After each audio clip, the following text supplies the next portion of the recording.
donde tendremos la presencia de algunos secretarios de Estado para la revisión y el diseño de la agenda legislativa. ¿Qué tenemos de agenda para septiembre? Inicios de septiembre, bueno, primero el paquete económico 2020, la ley de ingresos de la Federación y algunas reformas fiscales, en las que no implica ninguna de ellas aumento de impuestos. Estamos trabajándolo de manera coordinada con Hacienda. Reformas al artículo 127 que ya ha enviado el presidente sobre que ningún servidor público gane más que el presidente de la República. Reitera la intención que ahora está sub iudice en la Corte sobre la declaratoria de inconstitucionalidad en organismos autónomos y en el Poder Judicial para que no sean contemplados algunos de los servidores públicos. Sin embargo, va a enviar una nueva, o ya envió una nueva iniciativa para tal efecto que vamos a revisar. También está las reformas a la Ley General de Salud. Esta es la agenda legislativa de interés del Ejecutivo Federal, del Presidente de la República. Solo es la agenda que como titular del Ejecutivo ha expresado y ha enviado iniciativas que obviamente nuestra obligación es revisar y legislar. Reformas a la Ley General de Salud para garantizar el acceso a la atención médica y medicamentos gratuitos para toda la población sin seguro social, sin seguridad social. La creación del Instituto de Salud para el Bienestar y la supresión del Seguro Popular. También legislar para crear o modificar en la Ley de Extinción de Dominio el Instituto para devolverle al pueblo lo robado, aunque en la ley se menciona el instituto que administra bienes asegurados. Otra denominación. Completar el proceso legislativo para aprobar la ley de austeridad republicana. Esta minuta está pendiente en la Cámara de Diputados, no se ha concluido. Y la iniciativa para reformar el artículo 28 de la Constitución, que es otra reforma que el presidente ha anunciado su envío, que es elevar a rango constitucional la prohibición de condonar impuestos. Es decir, ninguna autoridad, ni el presidente de la República, ni el secretario de Hacienda, ni el gobernador, ni el presidente municipal podrán condonar impuestos, estará prohibido. Y las reformas al Código Fiscal de la Federación y a otros ordenamientos para considerar la evasión fiscal como delito grave la existencia de facturas fantasmas como delincuencia organizada, así como reformas a ordenamientos que regulan el financiamiento público de los partidos políticos nacionales para reducir su asignación presupuestal. Estas son, digamos, la agenda del presidente. ¿Cuál es la agenda del grupo parlamentario? Ahora sí tenemos una agenda propia. Recuerden que el año pasado dimos prioridad a la agenda que contenía los 12 puntos surgida de un acuerdo con el presidente de la República. Hoy tiene el presidente de la República una agenda y el grupo parlamentario tiene su propia agenda. ¿Cuáles son? Reforma a la ley de ahorro para el retiro. Propone que la ley del sistema de ahorro para el retiro sustituya a las sociedades de inversión por fondos. Se actualicen las disposiciones en materia de fondos para el retiro y su régimen de inversión. Esta es una minuta en el Senado y es una iniciativa que se está revisando.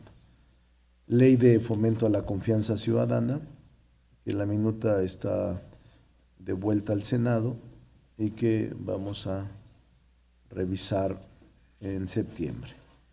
Reformas a la Ley de Coordinación Fiscal y a la Ley del Impuesto Especial sobre producción y servicios en materia de juegos y sorteos, que queremos iniciar y legislar porque hay mucha confusión y demasiado interés en esta situación, este sector.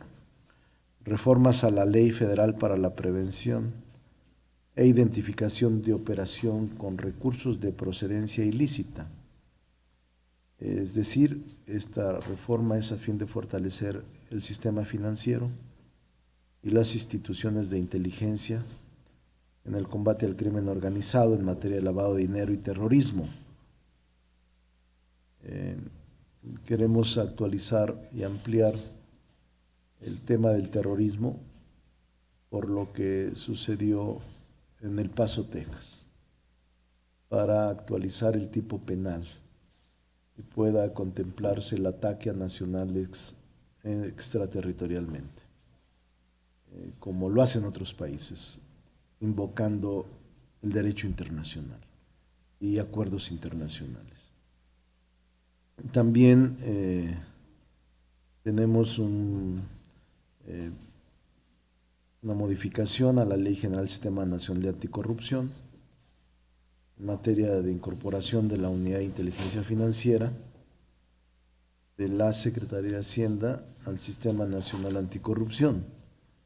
Obviamente lo que ayer pasó, que ustedes ya lo saben, el combate a empresas fantasmas. Ayer se aprobó en comisiones las reformas al Código Fiscal de la Federación, a la Ley de Adquisiciones, Arrendamientos y Servicios del Sector Público y de la Ley de Obras Públicas y Servicios relacionados con las mismas. Este es un tema que nos interesa mucho por la cantidad de empresas fantasmas que están resultando en el actuar cotidiano, incluso en el gobierno federal, en los gobiernos estatales y en los gobiernos municipales. Las empresas fantasmas fueron usadas por el sector público de manera recurrente, de manera extraordinaria.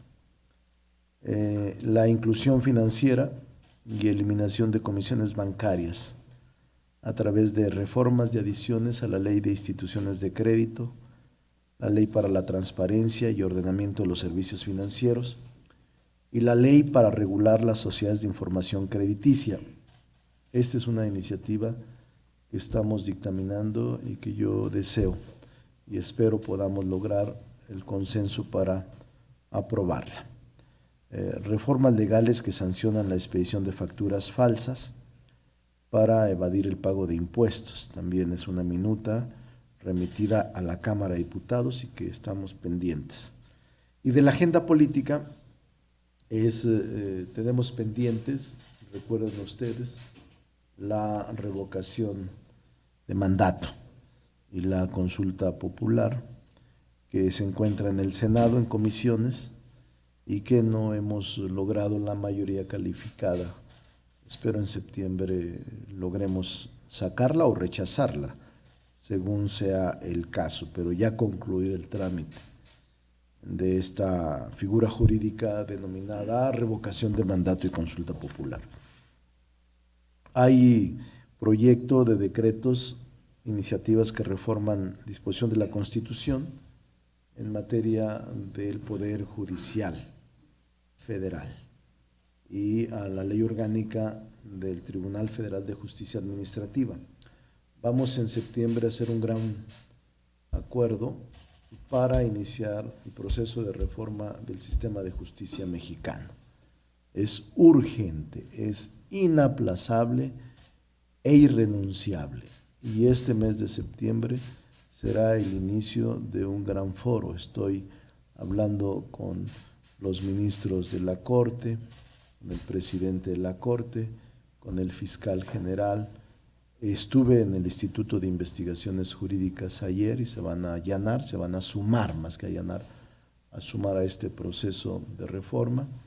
Y obviamente también el Ejecutivo Federal y el Poder Legislativo. En septiembre iniciamos este proceso de reformas. También tenemos pendiente la reforma constitucional para eliminar el fuero constitucional, para el Ejecutivo y los legisladores. Esta minuta está enviada al Senado, a la Cámara de Diputados, y aún no se ha concluido el dictamen. Ahora bien, tenemos una agenda más social, también, que es legislación secundaria en materia educativa.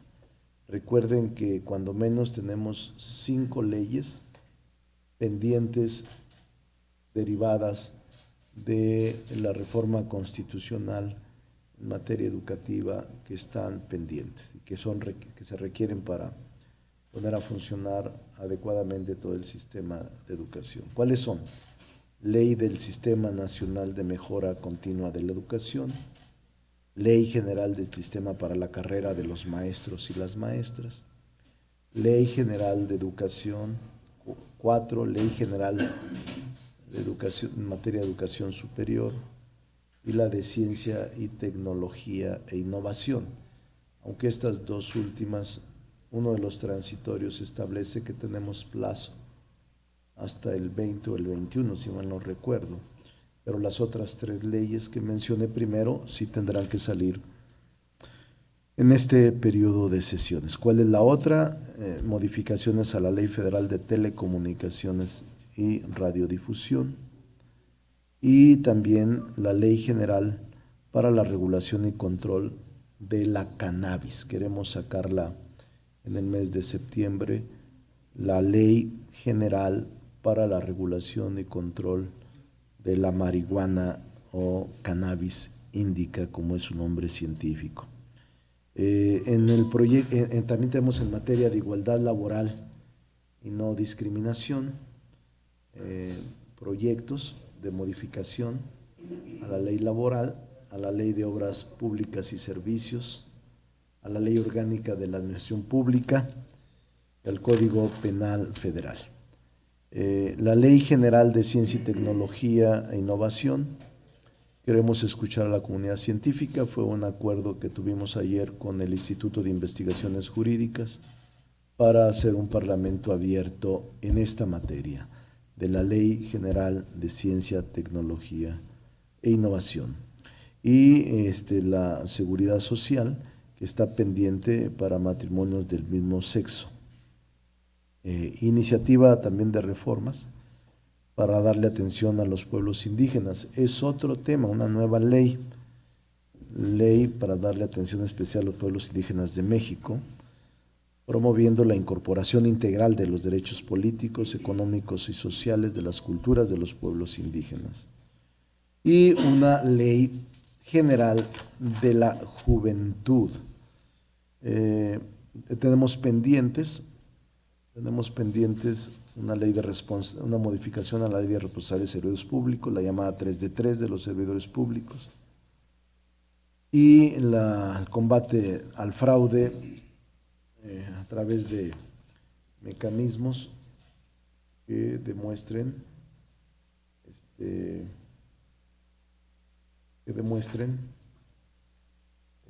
tema de el fraude cometido por comprobantes falsos. Entonces, como ven ustedes, es una agenda muy rica, pesada, muy compleja. El año retropróximo se presentaron 854 iniciativas. Es muy prolijo el periodo, no va a disminuir. Hemos tenido actividades permanentes. Y esta agenda legislativa queremos agotarla en diciembre, por lo que será muy pesado el periodo que se avecina. Todo esto lo vamos a ver el próximo 28 y 29.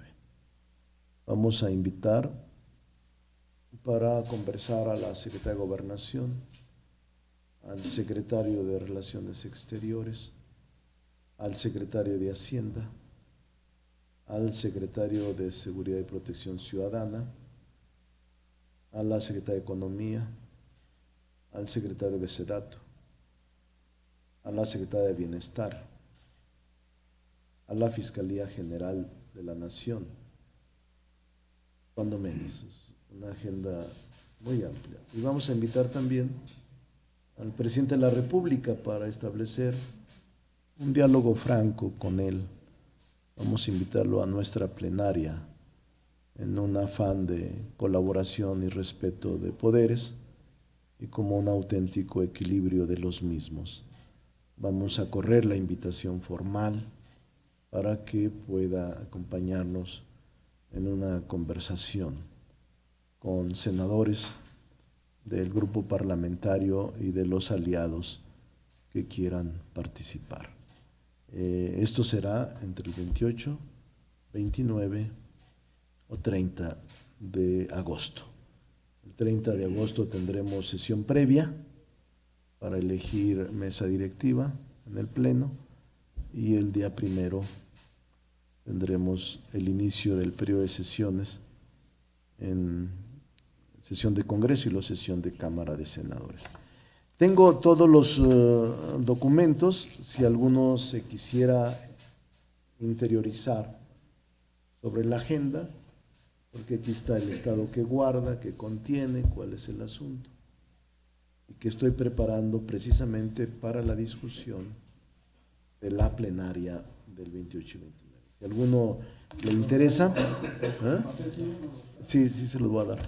Todo, es una agenda muy amplia que requiere, aunque ustedes sí estudian. Ya regresó pero Beto para las copias.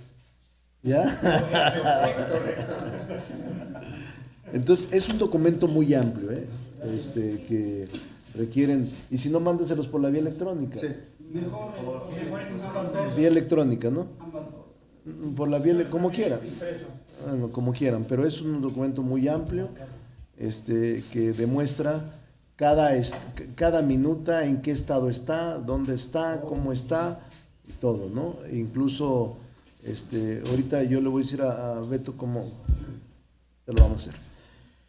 Bueno, eso es lo que yo les quería comentar, pero yo sé que tienen otras preguntas. Ya dije todo. Entonces, Inicia, señor. ¿Cómo está? Qué gusto saludarlo. Estaba viajando mucho y ya no lo habíamos visto. Sí, hombre. Senador, pues yo le quiero hacer varias preguntas. La primera, sobre relación a la agenda. ¿No saben qué preferentes va a mandar el presidente? Porque aparte de todo este trabajar, pues a ver si se perfila que a lo mejor el presidente mande iniciativas preferentes y en qué temas. Sí, hay una iniciativa. Hay una iniciativa, es una buena pregunta, que nos pueden enviar como iniciativa preferente al Congreso de la Unión, que es una ley de amnistía general, en el que se contemple la excarcelación de casi 3,000, o se analice la excarcelación de casi 3,000 mujeres que están recluidas en distintas prisiones o centros de reclusión por distintos delitos, el 80% o más por delitos contra la salud, entre todas sus modalidades: posesión, siembra, cultivo, comercialización, transporte. En todas esas modalidades hay más de 3,000 mujeres recluidas. Y para personas con problemas que no fueron debidamente asesoradas y que en ocasiones por una falta de pago de la fianza siguen detenidas, procesadas y recluidas. Entonces, estamos esperando. La anunció, pero aún no la tenemos. Puede enviarse, de hecho se envía el primer día del periodo de sesiones, es decir, el 1 de septiembre. ¿Y solamente sería puras mujeres? No, es general, es bajo la condición de cómo están, pero incluye un sector que son las mujeres. Y por otro lado es otro tema que estamos trabajando en la agencia. Yo le quisiera pedir, bueno, primero un balance de este año legislativo y en segundo lugar, ¿cómo fueron los resultados de todo este programa de austeridad? si de verdad se cumplió. Y le quería pedir su comentario con relación a una nota que salió hace unas semanas en el periódico Excelsior, de que dice que el Senado no cumple la promesa de austeridad porque al dar a conocer la nómina, según este periódico, revelan que se paga más a personal de partidos en las fracciones parlamentarias, que ganan un promedio en Excelsior. Bueno, pero lo que me interesa es saber los resultados de austeridad y si se puede todavía apretar más el cinturón. Sí, sí. Hay muy buenos resultados. Yo no los he querido dar porque lo hago en boca propia es vituperio, pero tengo ahí una tarjeta, ahorita trato de dárselas, la tengo del primer semestre, en un cuadro comparativo de lo que pasó el año pasado y lo que pasó este año. A ver si está en mi cajón, Anita, está en mi cajón de mi escritorio. No la quería dar, pero pues van a tener mucha nota. Van a tener mucha nota, no van a sacarla más que en la página 28.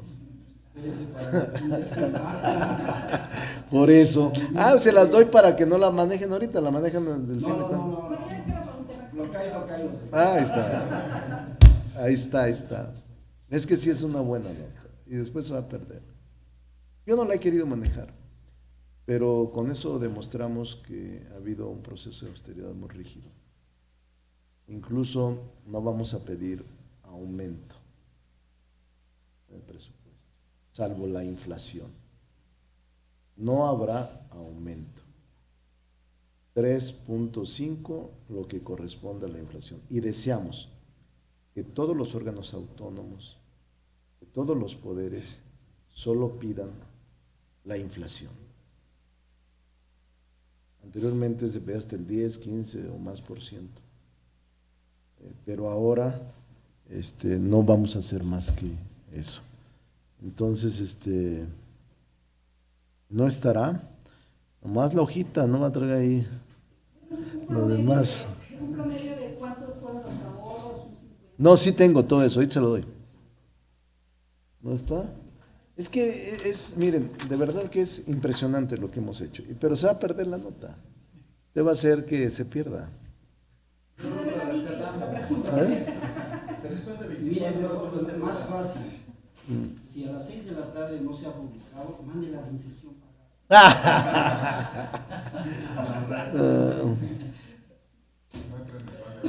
Bueno, se lo voy a dar por atención a usted y a todos.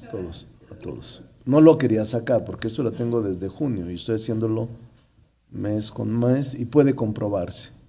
Los datos que aquí tengo se pueden constatar y comprobar. Se los digo, del ejercicio presupuestal enero a junio 2019 contra el 2018. El presupuesto autorizado para el ejercicio 2019 fue de 3.940 millones, monto que resultó 1.024 millones inferior al 2018. Esta reducción representó una caída de 20.6% nominal y 25.4% en términos reales. Con dicha reducción, el presupuesto que se maneja en el Senado no tiene precedente porque siempre había sido al alza. Y es la primera ocasión en la historia del Senado que se reduce 25% en términos reales y 20% en términos nominales. En virtud del programa de austeridad, que por eso es importante para que no se confunda nadie, al mes de junio, el presupuesto ejercido del 2019 al mes de junio asciende a 1.313.3 millones, primer semestre. Cifra menor en 1.021 millones 43.7 al equivalente en el 2018. Los ahorros más relevantes se presentan en recursos humanos, 567 millones.6. Asignación a grupos parlamentarios, 233.5 millones. Y recursos materiales, 103 millones. En recursos humanos se han reducido 234 plazas, de las cuales 159 son de honorarios y representan un ahorro de 353.1 millones. Adicionalmente, se han presentado ahorros importantes en sueldos de personal, bonos y estímulos, 180 millones, y en dietas 15 millones. Otras prestaciones y otros impuestos.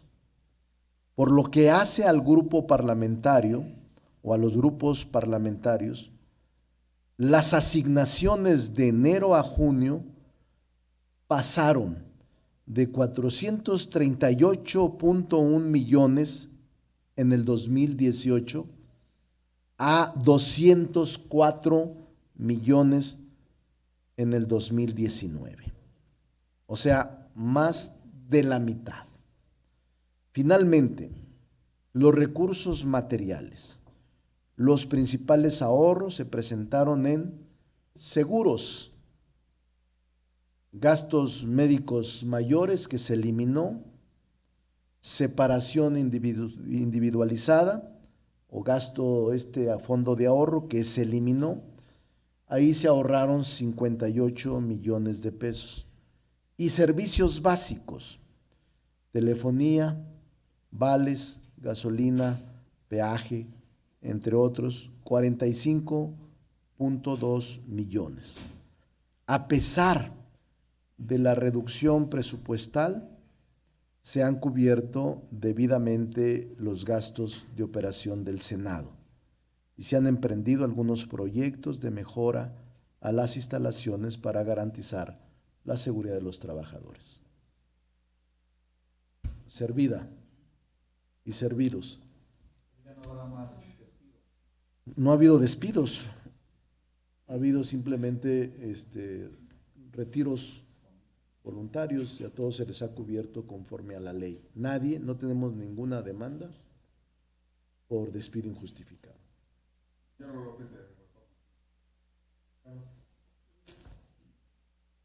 No conocemos la impresión que tienes del encarcelamiento de Rosario. Me interesa mucho saber qué consideración tienes. ¿Es cierto que el juez es sobrino o pariente de la diputada Dolores Padierna?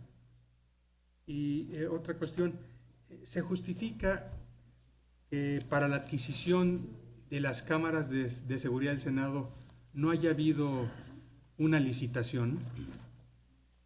Sí, también se explica, ya está explicado, pero bueno, incluso he solicitado 2 auditorías para que no haya ninguna dificultad. Vamos a esperarlas, una a la Auditoría Superior y otra interna. Muy bien. De todo, de todos los ejercicios que se hagan, se va a hacer auditoría puntual. Vamos a esperar, pero vamos a ver lo de Rosario. Ok. Primero, yo no hago leña del árbol caído, no es para mí una acción que pueda de manera excesiva destinar.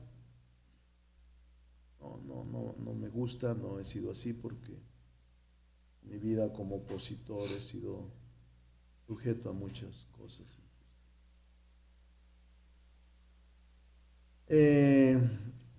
Sin embargo, debo de decir que el Senado de la República se pronuncia,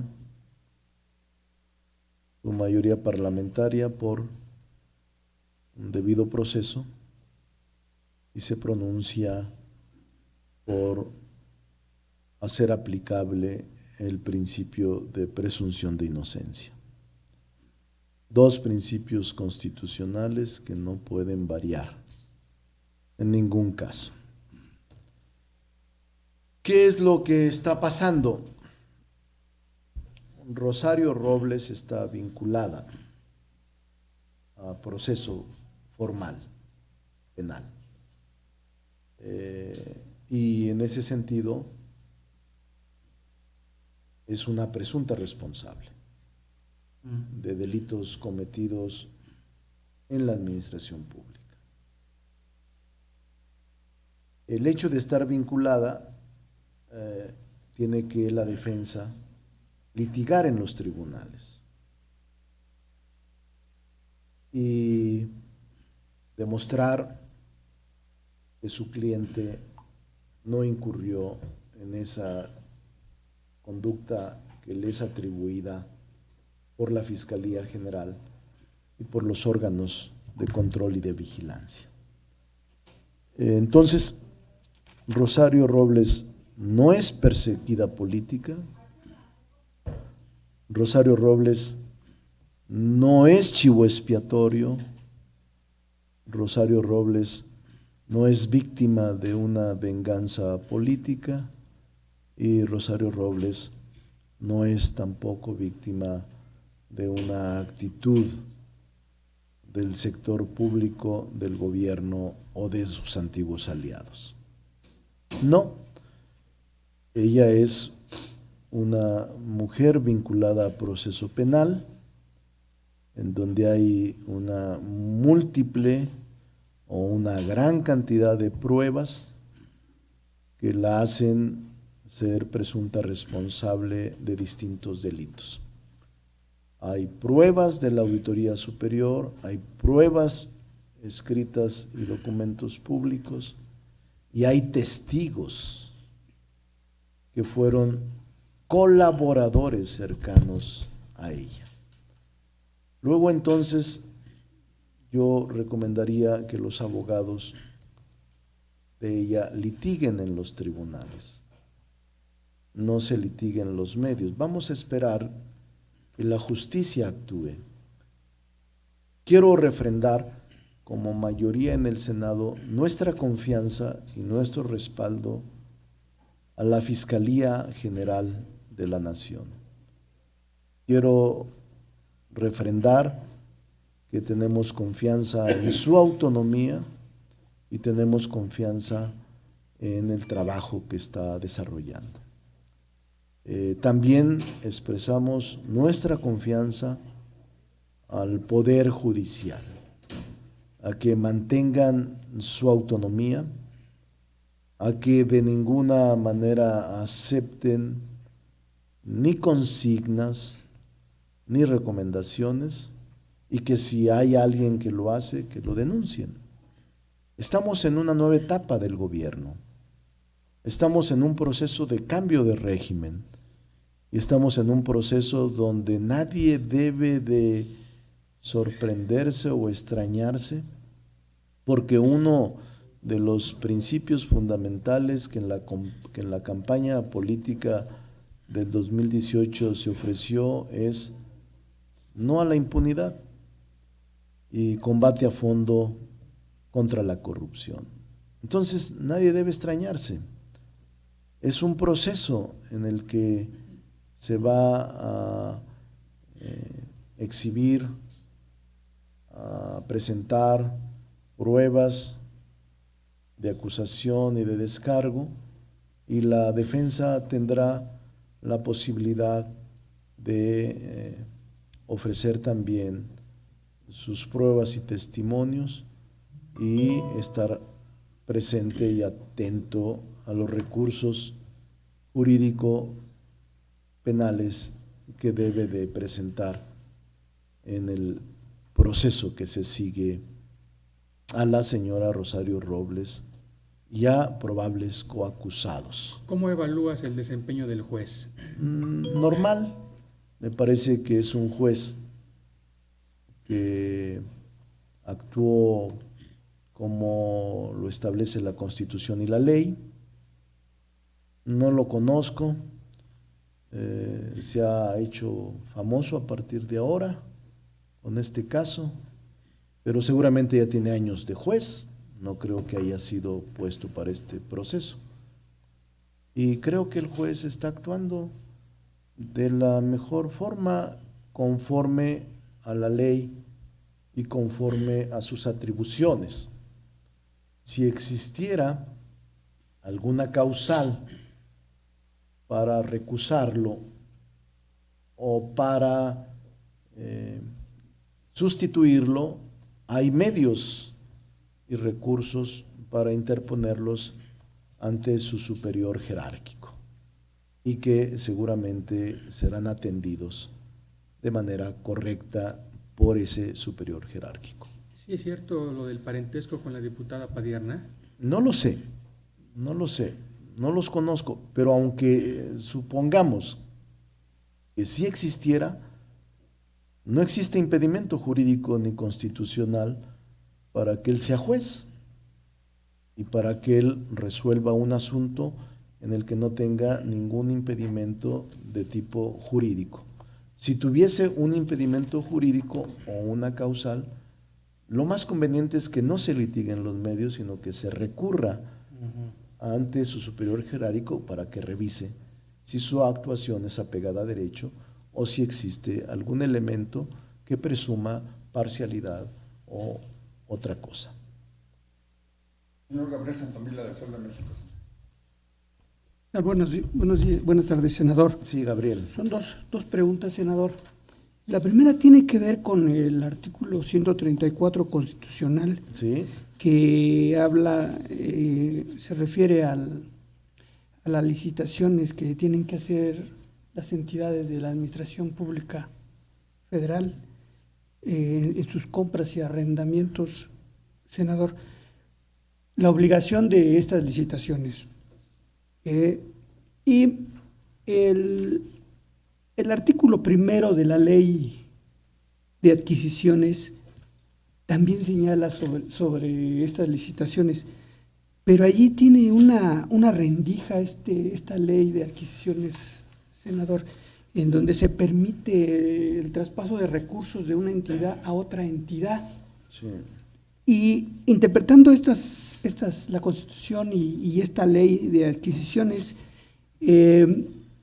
pareciera que esa fue la rendija o una de las rendijas que se usó para el desvío de recursos hacia las universidades en este asunto de la estafa maestra, senador.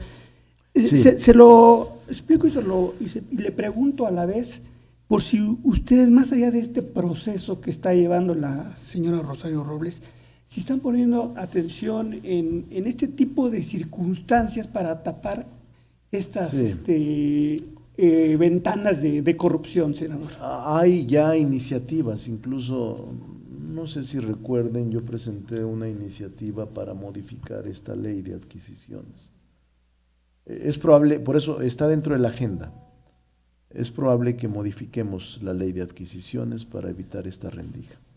Estamos en ese proceso, porque la firma de esos contratos con las entidades públicas, como son las universidades, no las firma el titular, las firma un tercero, un cuarto, y entonces, a pesar de que ellos ordenan, no tienen ninguna responsabilidad directa.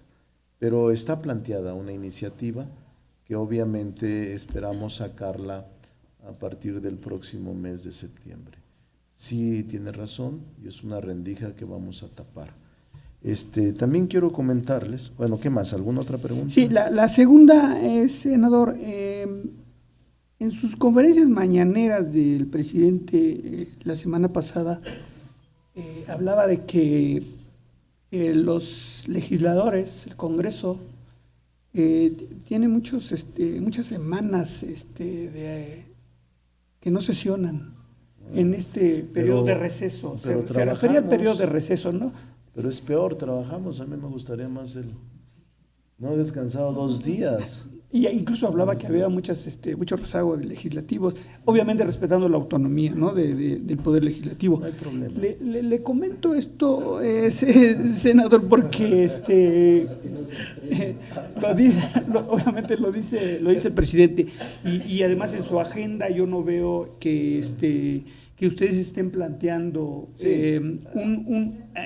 un nuevo periodo, un tercer periodo, como se había dicho. El presidente de la Cámara planteó un periodo más amplio y hay iniciativas. Porfirio Muñoz Ledo está planteando también, y hay una nueva ley orgánica para el Congreso que también tenemos que revisar. No hay problema, incluso algunos de los legisladores que pensaban que era muy cómodo ser senador de distintos partidos que son por primera vez legisladores, dicen, oye, a mí me habían dicho que era muy cómodo, que nomás venía 1 o 2 días y uno se iba a su pueblo y no he podido estar en esto. No, pues no es así. La gente tiene una concepción distinta de lo que es el quehacer legislativo. La verdad, digo, mi ejemplo no debe ser el único, pero yo ni siquiera he podido salir 2 días, o sea, 3 días desde hace 1 año o más. Pero en este periodo, en el Poder Legislativo, no he tenido 2 días de descanso. Siempre, además se puede ver en la agenda. Pero vamos a revisarlo. No está excluido el hecho de que se pueda revisar un periodo más largo o un tercer periodo o un segundo periodo con más meses. No tenemos problema. Se puede revisar. Yo también quiero comentarles que estamos preparando algunas envíos, algunas comunicaciones diplomáticas a Estados Unidos, a los congresistas y a la Corte Interamericana de Derechos Humanos. Lo hemos hecho.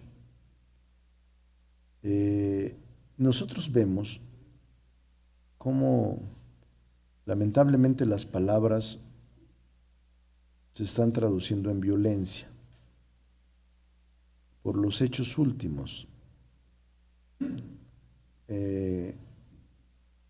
Estos hechos lo demuestran las cifras compiladas por una liga antidifamación. Nosotros creemos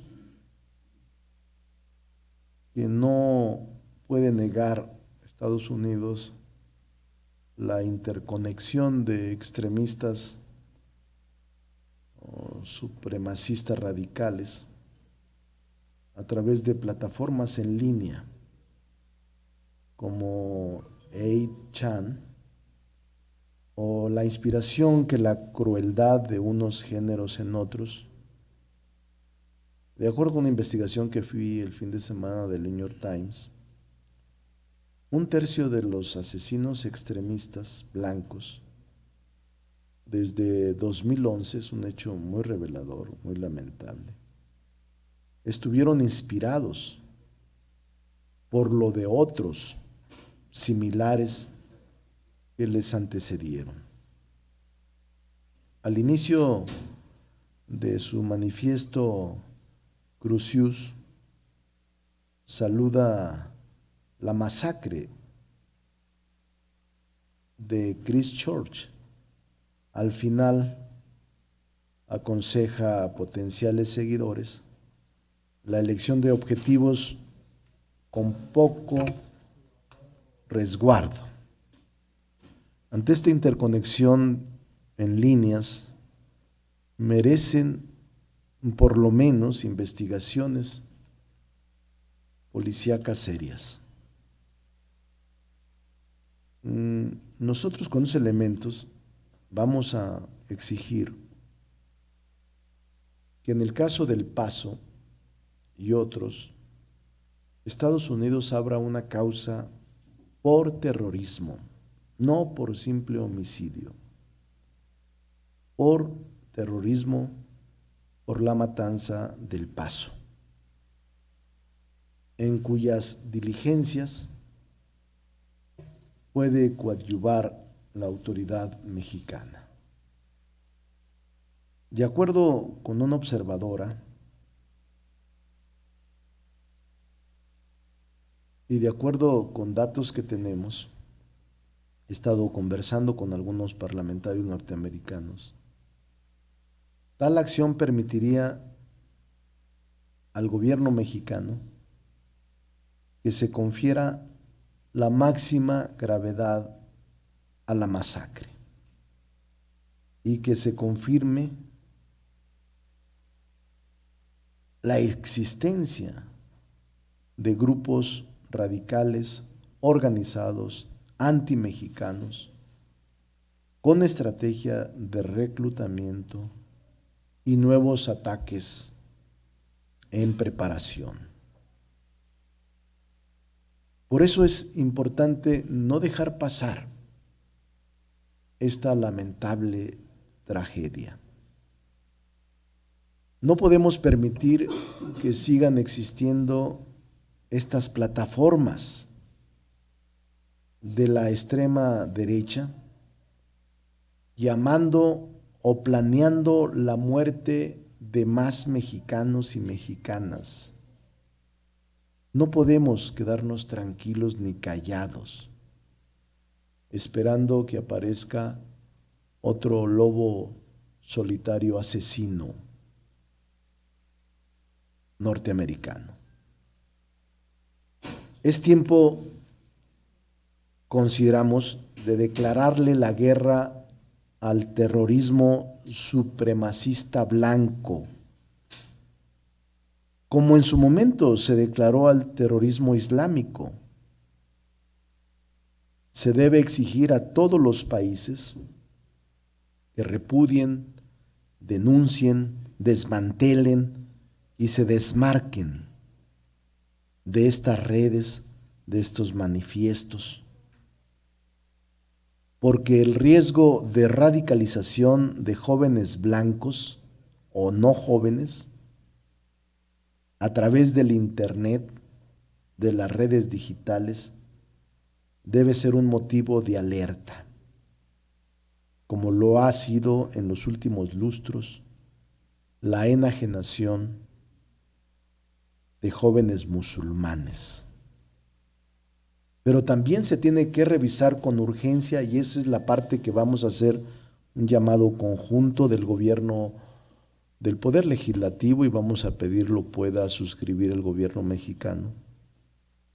Es una condena a la adquisición de armas de alto poder por parte de los supremacistas, sin vigilancia y sin seguimiento a sus actividades. Este tipo de adquisiciones de armas de alto poder o de cualquier poder debe ser restringido y debe de ser vigilado en todos los accesos y arsenales. México padece la invasión de armas de alto poder sin ningún control y sin ninguna restricción, fundamentalmente en grupos del crimen organizado.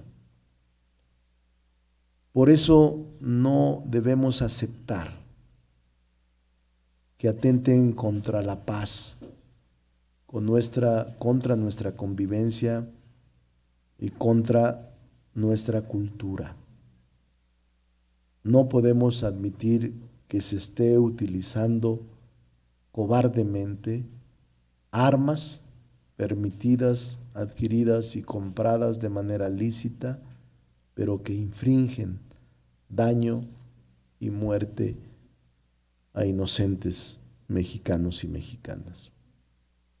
Tenemos que identificar al supremacismo blanco y al mismo tiempo de identificarlo, ubicarlo como una forma de terrorismo. No es solo una posibilidad de sustento jurídico en las leyes estadounidenses y convenciones y resoluciones internacionales. Resulta además un imperativo moral para las sociedades que, como la nuestra o como nuestro país, han hecho de la libertad y la tolerancia valores fundamentales. No solo vamos a exigir que en convenciones internacionales se establezca la condena a la supremacía blanca anglosajona, sino también vamos a exigir que la legislación norteamericana restrinja el uso de armas letales cuyo daño es en nuestro país. Y también vamos a revisar cuidadosamente la ley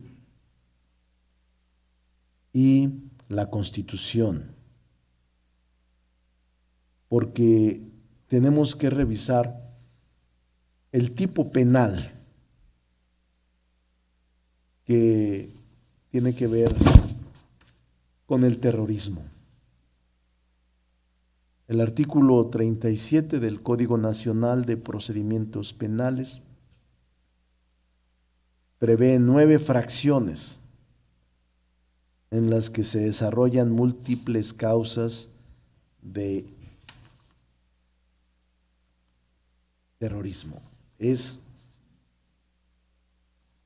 el Código Penal el que tenemos que revisar con mucho sigilo y mucho cuidado. Nosotros estamos planteando modificaciones al concepto y al tipo penal de terrorismo para reforzar las causales por las cuales fueron asesinados connacionales en el vecino país del norte. Les doy el artículo exacto, lo tenía aquí porque lo vi ahora y estábamos preparando una iniciativa de ley, pero no lo tengo conmigo. ¿No lo tienen por ahí? El artículo, pásenme el del terrorismo. Es el artículo 4 del Código Penal Federal. En la legislación mexicana resulta relevante determinar si se encuentra a la par de la legislación en otros países, en particular de la de Estados Unidos. Es el 139. El artículo 139 en el capítulo 6 establece el delito de terrorismo. Y nosotros estamos planteando la necesidad de ampliar el tipo penal en materia de terrorismo.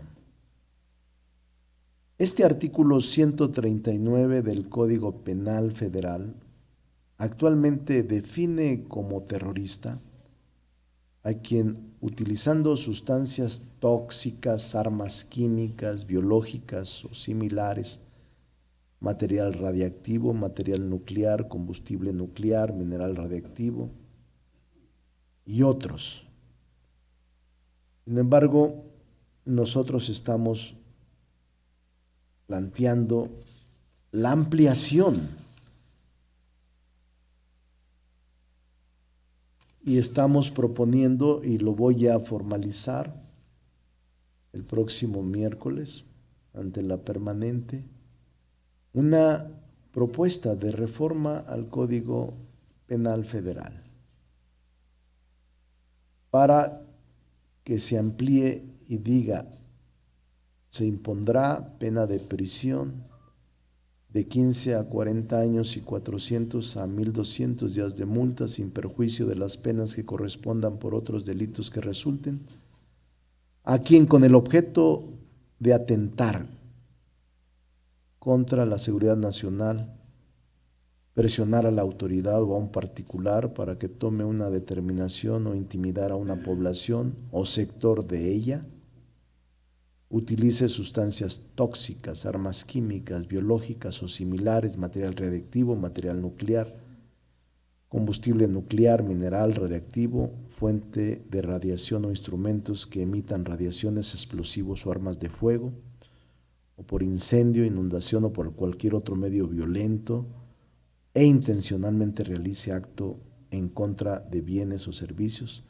ya sea públicos o privados, o bien en contra de la integridad física, emocional o la vida de personas que produzcan alarma, temor y terror en la población o en un grupo o sector de ella.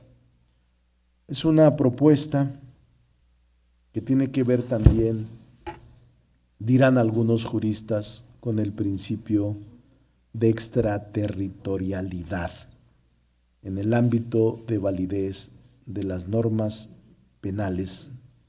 Está normalmente limitada por la jurisdicción territorial, y la jurisdicción territorial de nuestro Estado es la soberanía y el territorio. Sin embargo, nosotros estamos planteando también modificar el artículo 4. En el Código Penal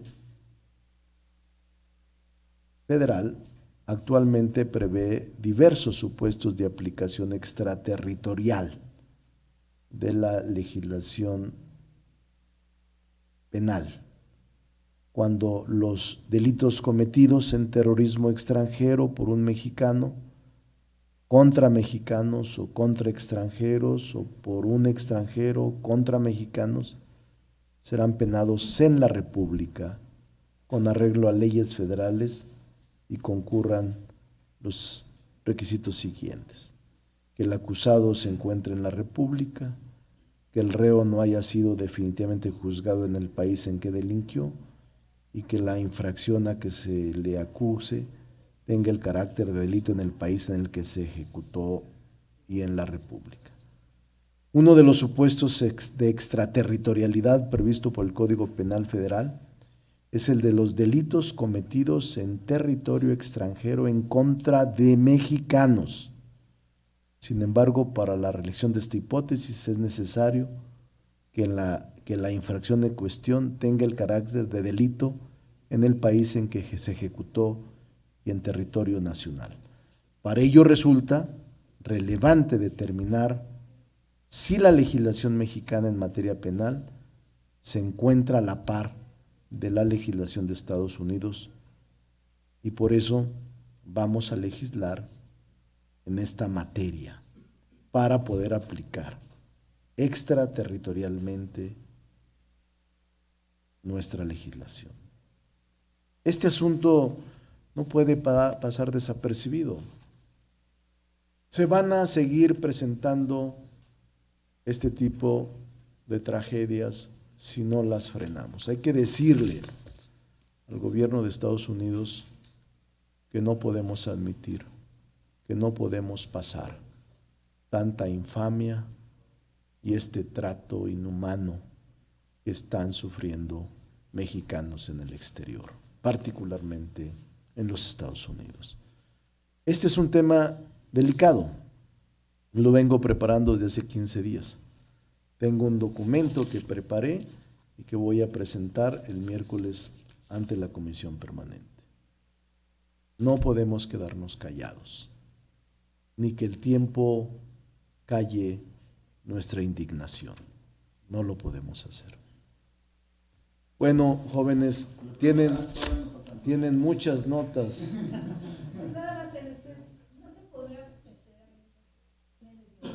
Sí, es un catálogo de delitos que estoy actualizando los tipos penales, pero es que tengo que ver derecho internacional, derecho comparado, y estoy en ese proceso para dejar una buena iniciativa. Las cartas ya mandé una a la Corte Interamericana de Derechos Humanos, se las mando. A ver si, dígale a Lisa Sí, les mandé una carta a la Corte llamando la atención. La Corte Interamericana de Derechos Humanos quería estar aquí cuando el tema de los flujos migratorios del sur. Ahora le pedimos a la Corte Interamericana de Derechos Humanos que vaya al Paso, Texas. Por eso enviamos una carta, la mayoría del Senado, porque es un asunto de lesa humanidad, un crimen de lesa humanidad. Es terrorismo, no es un homicidio simple, pero además las secuelas que esto puede desatar todavía es terrible. No sabemos el desenlace, porque cada vez hay más supremacistas blancos en contra de mexicanos y latinos. Y eso no podemos quedarnos callados. Envié unas, pero envié la de la Corte Interamericana de Derechos Humanos. Acuérdense que enviamos una hace unos 8 días, toda la Junta de Coordinación Política, y esta será una iniciativa, pero hay que decirle a los Estados Unidos de Norteamérica que nuestra relación no puede ser ni de subordinación, ni de temor, ni de terror. Entonces, les doy esa carta, les mando esa carta con Juanito. Son dos preguntas. La doctora Dulce María Sauri hizo el señalamiento de que el juez de la causa del tema de Rosario Robles se ha vuelto colaborador del Ministerio Público y pide que cambien de juzgado. ¿Usted qué opina? Que la señora Sauri es abogada y que pueda ser parte coadyuvante de la defensa, aunque tendrá que pedir licencia como legisladora.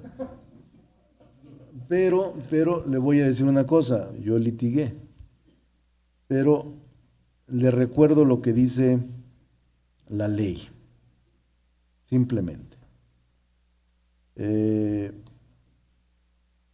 Dice, el trámite para la recusación.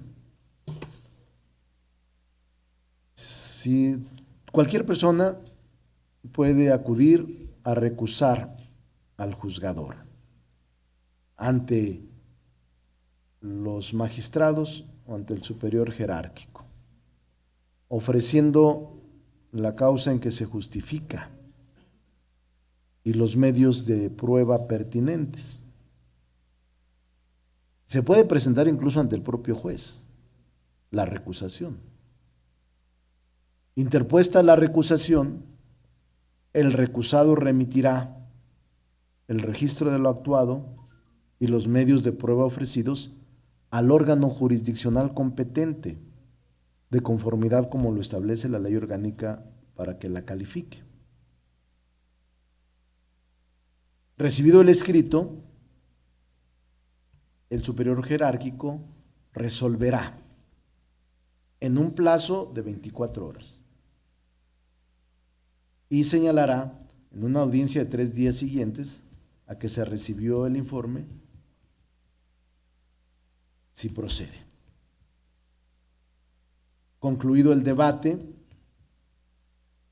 el órgano jurisdiccional competente resolverá de inmediato sobre la legalidad de la recusación que se hubiera señalado, y contra la misma no habrá recurso alguno. Es decir, hay mecanismo, ¿no? Lo que yo les digo es, no litiguen en los medios.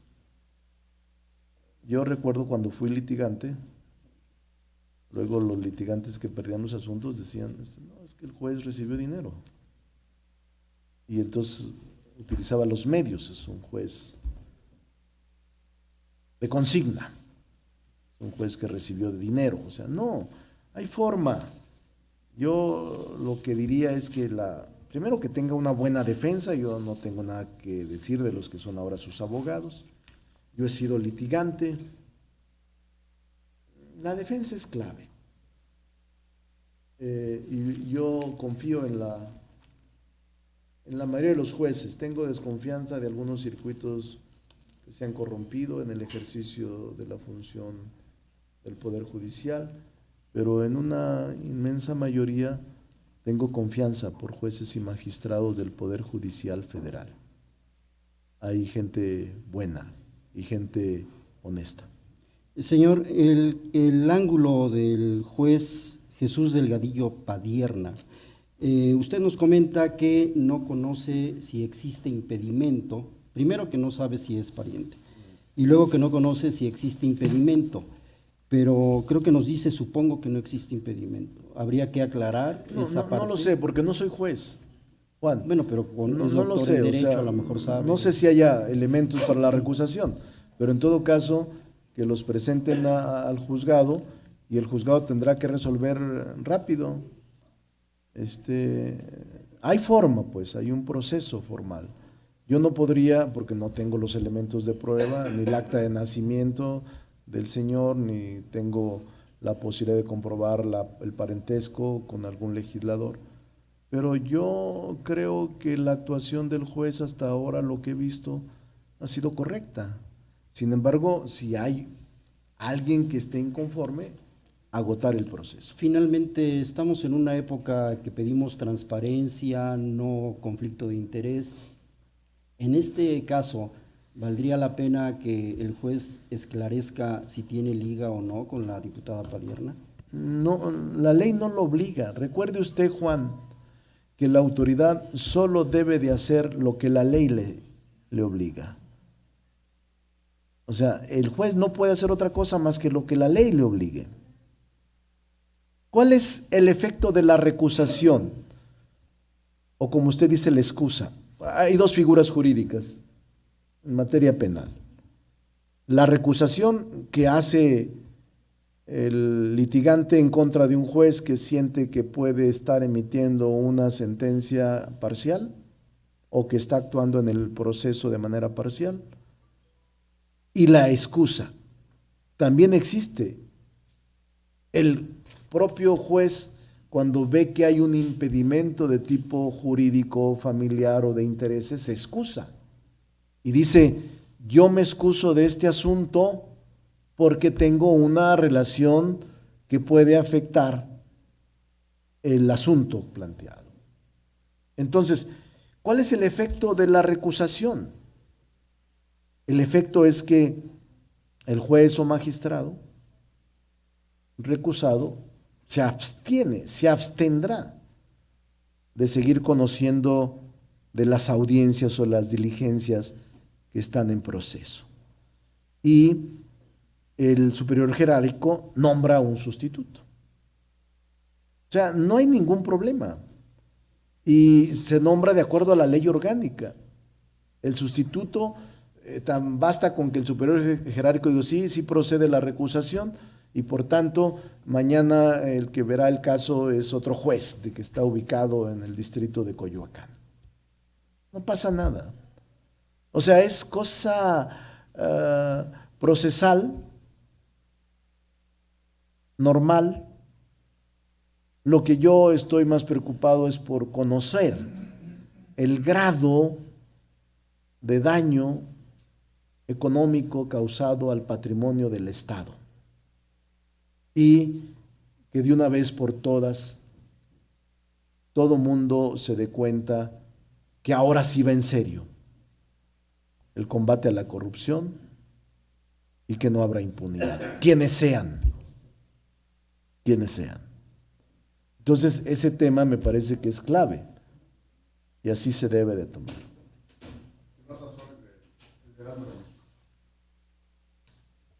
Gerardo. Doctor, buenas tardes.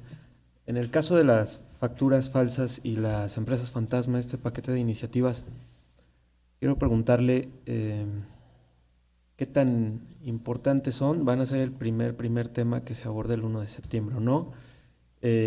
Y qué van a hacer en el sentido de que ya también hay mucha discordancia con ciertos criterios que se han puesto en esas iniciativas, como el considerarlo un tema de seguridad nacional.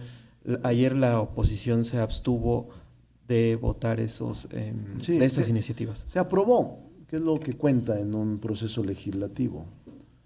Lo que cuenta es la aprobación. Se aprobó el dictamen Pero nosotros estamos abiertos a escuchar.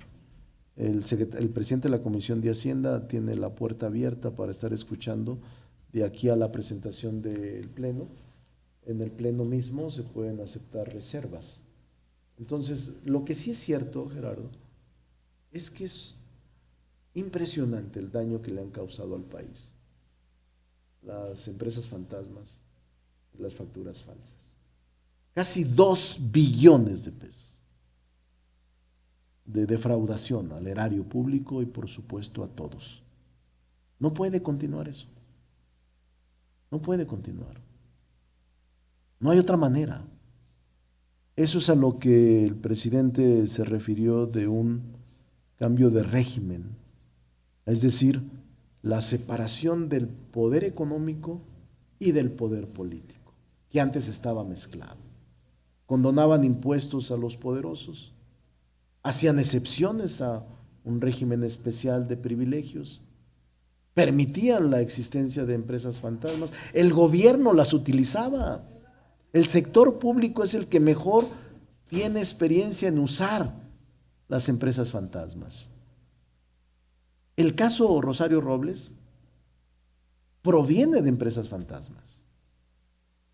Se usaron empresas fantasmas. Se usaron facturas falsas.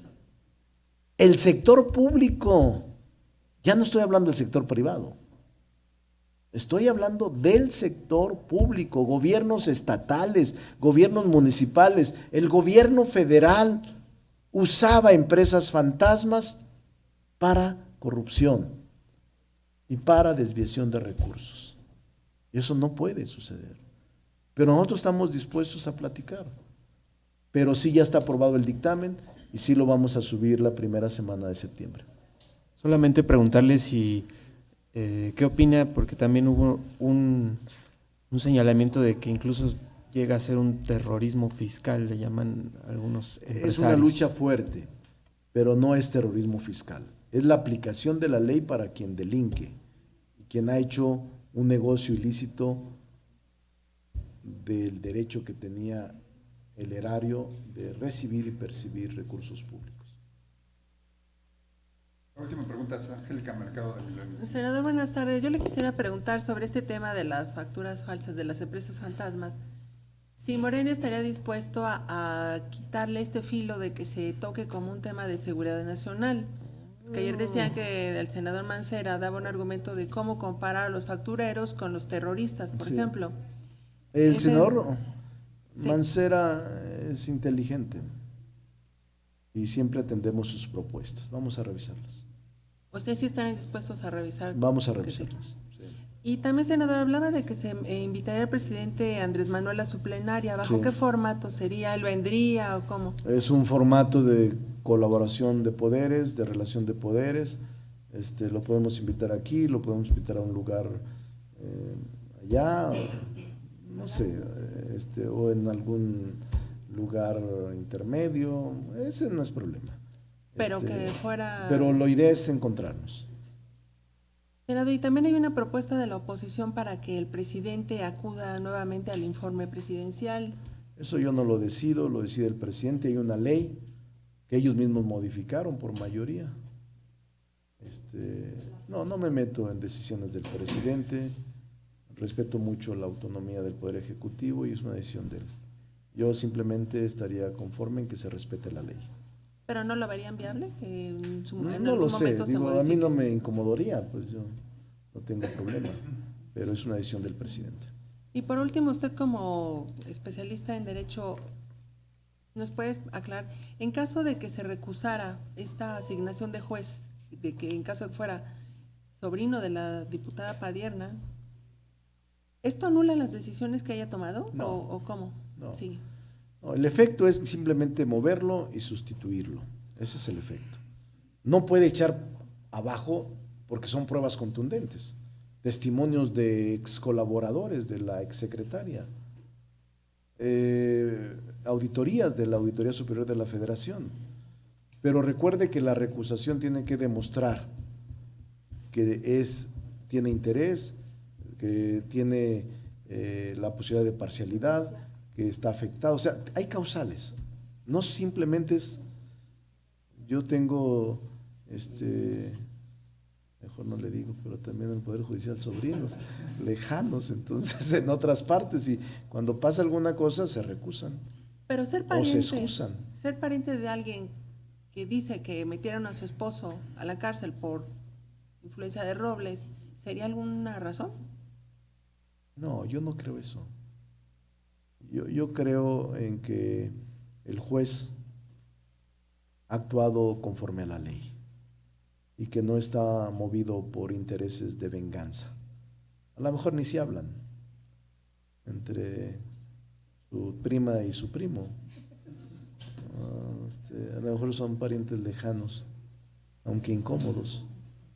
Ahora resulta. Entonces Gracias, no pasa senador. nada. Gracias, Gallo. Gracias, don Gallo.